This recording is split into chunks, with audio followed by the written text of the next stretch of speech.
When my husband and I met, we both worked at UPS. UPS drivers at that time made a lot of money. I think they started at $20 an hour in the late 90s. I looked it up and adjusted for inflation. That's about $36 an hour now. Good benefits, a steady gig, lots of overtime during the holidays. That's not what we did. We worked in the warehouse. We both started as loaders. At that time, each loader was assigned certain trucks and given a cheat sheet with zip codes that went to those places. Each package was scanned and then loaded. It was like Tetris, only with really heavy boxes that may or may not have been packed well. As a loader, I often had to lift packages over my head. One of the companies that my shift handled sent monitors, the old CRT ones that weighed a gazillion pounds. I learned quickly that those boxes are great to stand on. And that was a lot easier than going and getting a ladder that would just get in the way. We shipped Christmas trees and cold storage containers with biological materials. And the heaviest package I ever encountered was this small little box, about the size of a shoebox, and it contained tank treads. It was such a heavy box that I thought it was glued to the floor. I worked there during college about 2.5 years, and Ryan worked there for 3 to 4 on and off. We were professional package handlers. So you might imagine that we too can pack and move things together. It seems reasonable. It has gotten better. Age, experience, and maybe exhaustion have improved our cooperation, but it's still not great. Like moving a couch. We both know how to do it, it's obvious, but neither of us can do it alone. And the way that is obvious to me, it turns out, is not obvious to him. One of us does it correctly. There has been more than one time when we were on either end of a heavy, awkward cabinet, trying to navigate a narrow doorway and shouting at each other in language that would make a sailor blush. We've had to learn, sometimes in very hard ways, how to do things together. And isn't that what it is to be in relationship? We always have to learn to carry things together, physically, emotionally, and spiritually. In all of Jesus' ministry, he pushed us toward community, togetherness, nearness, especially with people we didn't necessarily want to be near.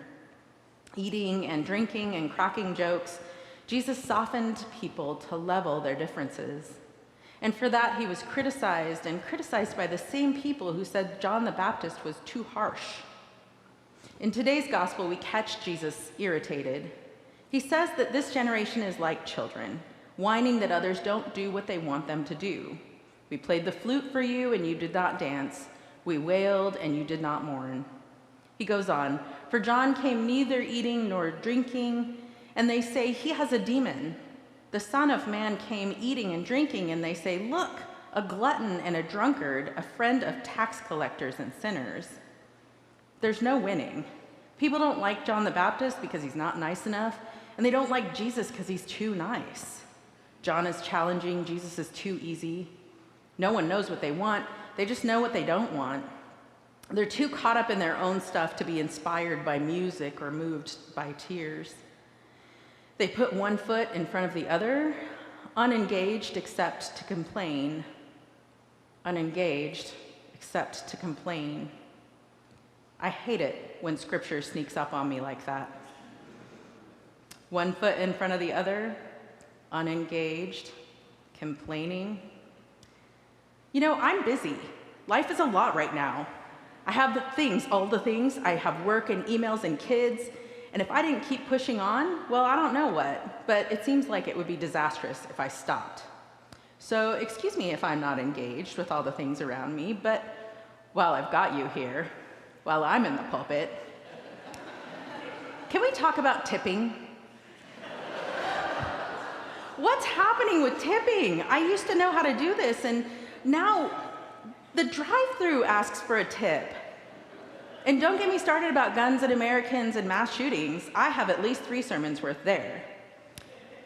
And insurance, Hold on to your seat. I have things to say about the insurance industry, and most of them are not the least bit constructive.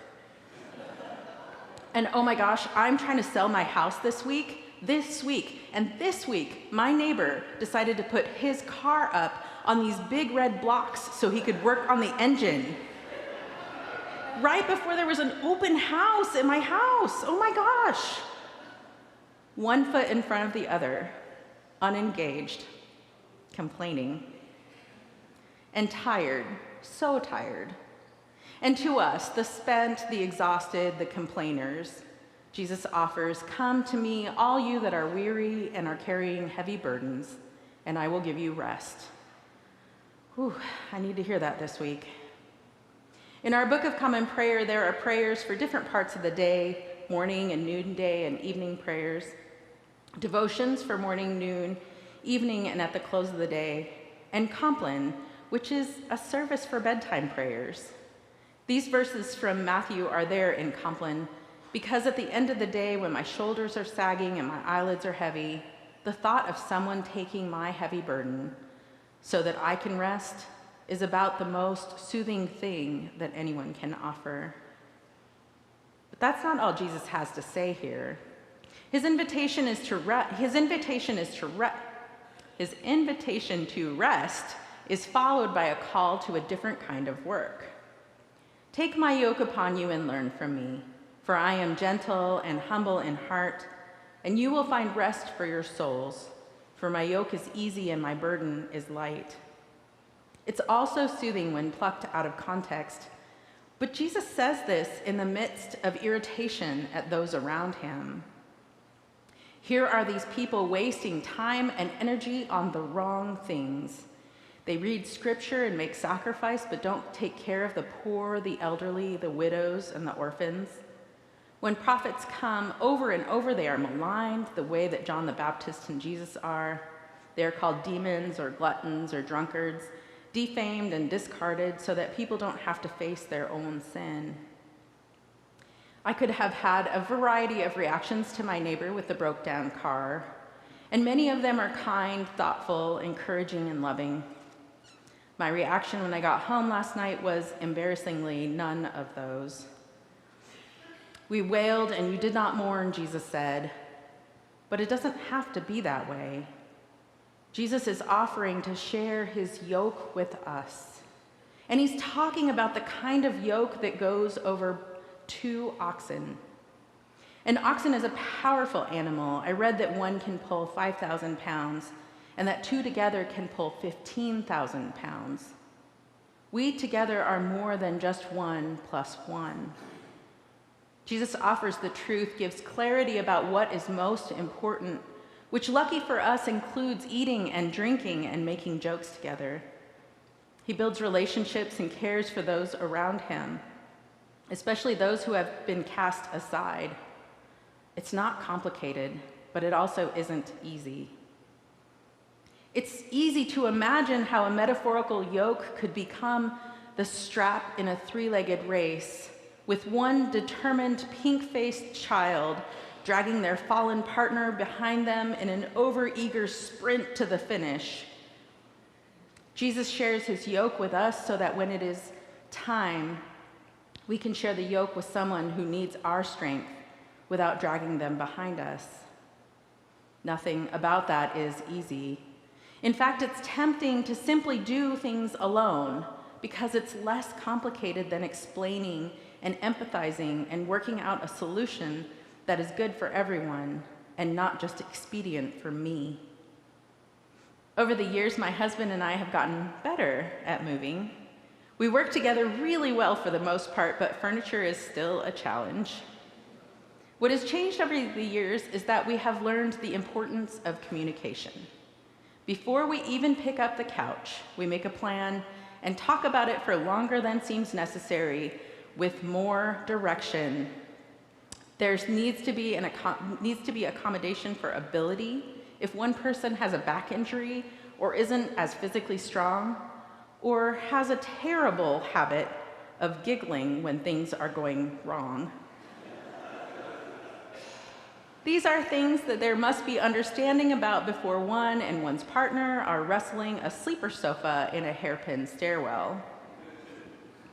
A wise person once said that if you can do it alone, you aren't dreaming big enough.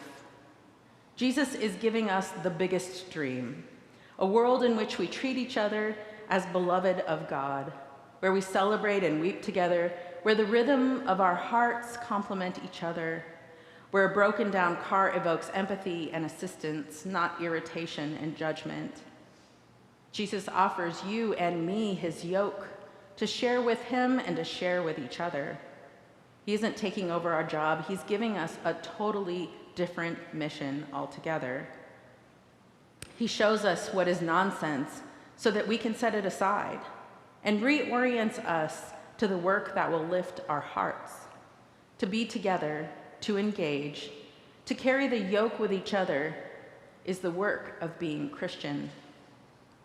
There's a proverb that says, if you want to go fast, go alone.